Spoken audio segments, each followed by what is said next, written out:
एक समय की बात है, गौतम बुद्ध एक गांव में गए और वहां प्रतिदिन शाम को सत्संग सभा की शुरुआत की। भक्तों की भीड़ काफी मात्रा में होने लगी क्योंकि गौतम बुद्ध के प्रवचनों से जीवन को सही दिशा का बोध प्राप्त होता था। गौतम बुद्ध के प्रवचनों में गजब का जादू था। एक युवक प्रतिदिन गौतम बुद्ध का प्रवचन सुनता था।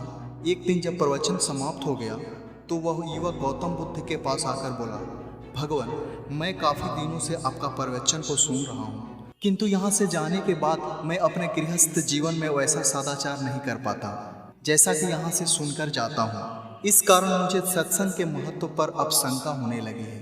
भगवान, बताइए मैं क्या करूँ। गौतम बुद्ध ने उस युवक को एक बांस की टोकरी देते हुए बोले, जाओ इस टोकरी में जल भर कर लाओ। युवक टोकरी में जल भरने में असफल रहा। बुद्ध ने यह कार्य निरंतर जारी रखने को कहा। वह युवक प्रतिदिन टोकरी में जल भरने का प्रयास करता, किंतु वह सफल नहीं हुआ।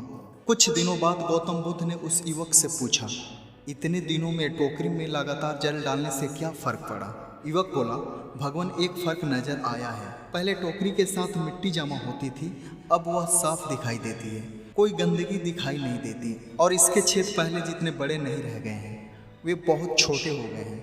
तब गौतम बुद्ध ने उस युवक को समझाया, यदि इसी तरह टोकरी में पानी को निरंतर डालते रहोगे तो कुछ ही दिनों में छेद फूलकर भर जाएगा और टोकरी में पानी भर पाओगे। इस प्रकार जो निरंतर सत्संग करते हैं उनका मन एक ना एक दिन अवश्य निर्मल हो जाता है और गुणों के छिद्र भरने लगते हैं और गुणों का जल भरने लगता है। युवक अब बुद्ध से अपनी समस्या का समाधान पा चुका था। दोस्तों, इस कहानी से हमें यह सीख मिलती है, निरंतर सत्संग से दुर्जन भी सज्जन हो जाते हैं, क्योंकि महापुरुषों की पवित्र वाणी उनके मानसिक विकारों को दूर करती है, उनमें सदाचार का आलोक प्रसारित करती है।